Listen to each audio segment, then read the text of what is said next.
देश का विकास होगा और राष्ट्र का हित होगा, यही विकसित देश होगा। मतलब आपका लक्ष्य ये है कि अगर हमारे समाज के लोग, दलित समाज के लोग और शूद्र समाज के लोग अगर अपने महापुरुषों को जानेंगे तो हमारा संविधान कहीं ना कहीं खतरे में नहीं होगा, हमारा बच सकता है। अभी हमारा संविधान खतरनाक, जी जी खतरे में है। जी, अब यही बात है, बिल्कुल सही। जैसे इसकी आज आंदोलन हो जाए कि संविधान, जैसे हम जगह जगह कार्यक्रम करते हैं, मंच पे बोल रहे, बहुत वक्ता लोग हैं। अभी कार्यक्रम आपके पेरियार ललन सिंह का परिनिर्माण दिवस है, उसमें जो कार्यक्रम अभी होगा 7 तारीख को फरवरी को।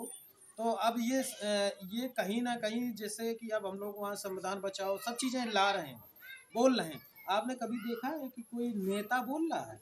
नहीं। क्यों? क्यों नेता इसलिए नहीं बोल रहा है, कोई फर्क नहीं पड़ता है, ठीक है। अब अगर यही चीज़, अगर ये बहुजन समाज के लोग अपनी इतिहास जान जाए तो इस देश में आंदोलन खड़ा करते हैं। नेताओं की जरूरत ही नहीं, हम लोग जनता इस देश की। और जब जनता आंदोलन खड़ा कर देगी तो ये संविधान को क्या सांसद पूरा घेर लिया जाए, दिल्ली पूरी घेर ली जाए, ठीक, तो ये कुछ नहीं कर पाएंगे। संविधान को बचाने से आज हम लड़ रहे हैं, ला रहे हैं। ये नेता लोग हैं जो संविधान के नाम पे ये वोट तो डलवा देते हैं, लेकिन संविधान के जो अनुच्छेद हैं, जो आर्टिकल है, उनके तहत हमें लोगों को पूरी स्वतंत्र आजादी नहीं है।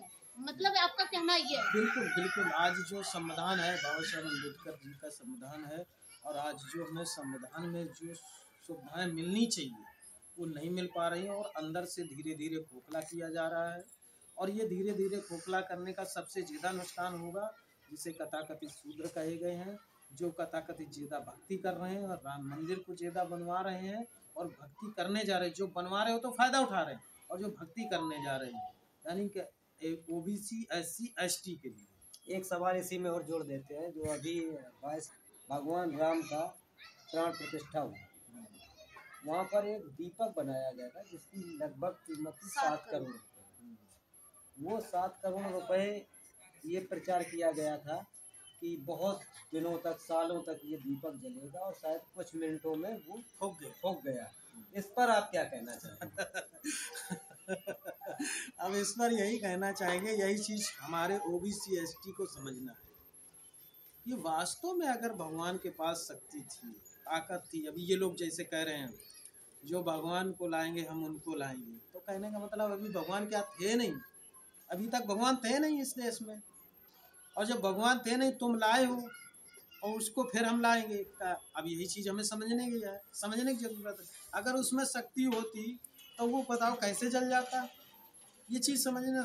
भाई किसके लिए जलाया जा रहा था? वो भगवान के लिए जलाया जा रहा था। मतलब और फिर वो कैसे जल गया कि जो भगवान को लाएगा, जो राम को लाएगा, हम उसको लाएंगे। मतलब राम के पिता वो हो गए जो लाने वाले राम को थे। हाँ। अयोध्या मंदिर को बनवाने वाले थे वो राम के पिता हो गए। कहने का मतलब तो यही हुआ जी। तो राजा दशरथ कौन थे? ये 7 करोड़ जो रुपया बर्बाद हुआ, अब तो कह सकते हैं बर्बाद हुआ। तो इस ये रुपया किसका? महेंद्र भैया आ जाओ। महेंद्र भाई, ये रुपया किसका था? अब ये रुपया आम जनता का था, खासकर OBC ST का रुपया, ठीक। और वो रुपया आज जो है जल के राख हो गया। ये चीज उन लोगों को सोचना चाहिए जो भक्ति में लीन है, उनको बहुत ज्यादा सोचना चाहिए।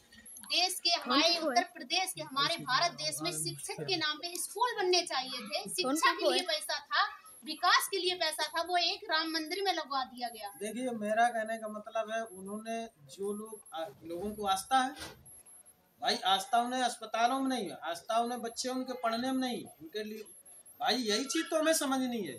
अगर उन्हें जितनी मंदिर में आस्था है, जितनी मंदिर भगवान में आस्था है, इतनी आस्था अगर उनको हो जाए शिक्षा पर, स्वास्थ्य पर, रोजगार पर, तो शायद ये सोने की चिड़िया भारत हो जाए। क्योंकि भारत देश में जो लोगों में योग्यता और काबिलियत है, और वो पूरे विश्व में अन्य जगह कहीं नहीं, क्योंकि यहीं से नालंदा विश्वविद्यालय, यहीं विदेश की सारे लोग पढ़ने आते थे, यहीं से विज्ञान चला, यहीं से स्वास्थ्य चला, यहीं से रोजगार चला।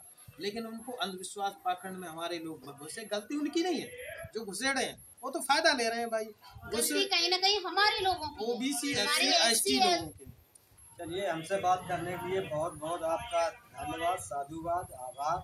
क्योंकि वीडियो लंबा हो रहा है, चर्चा तो बहुत लंबी हो सकती है, और ज़्यादा लंबा हो जाएगा, तो इसी के साथ साथ और लास्ट में कुछ कहना चाहेंगे? मैं सभी साथियों से यही कहना चाहूँगा कि जो मैं पूरे उत्तर प्रदेश में 563 बुद्ध की प्रतिमाएं लगा रहा हूँ, उसका मेरा एक ही उद्देश्य है कि मैं अपने जीवन में, हर व्यक्ति का एक उद्देश्य होना चाहिए, बहुजन जो भी हैं लोग, उनका कोई ना कोई उद्देश्य होना चाहिए, या तो वो प्रतिमाएं लगाएं या संविधान को अपने कोई वितरण करे, कुछ ना कुछ काम करना चाहिए उसके ऊपर, या न्यूज़ चैनल आज सोशल मीडिया के माध्यम से करें, कहीं ना कहीं कुछ ना कुछ करते जाएं, क्योंकि जो बाबा साहब का मिशन रहा, बुद्ध का मिशन रहा, ज्योतिबा का मिशन रहा, पेरियार का मिशन रहा, इन मिशन को वो तो दोबारा नहीं आएंगे अब, लेकिन अब उनकी अगुवाई करने के लिए अगर हम जान पा रहे हैं तो उनकी अगुवाई हम लोग कहीं ना कहीं करें, उनकी जो रास्ता बताई उनको उस पर चले और उसको आगे बढ़ाने का काम करें, अपनी आने वाली पीढ़ी के लिए जी जी शिक्षा का मार्ग चुने। बिल्कुल। चलिए, बहुत बहुत धन्यवाद, साधुवाद हमसे बात करने का। इसी के साथ इस वीडियो को यहीं पर समाप्त करते हैं। जय भीम, जय भारत, जय संविधान, जय विज्ञान।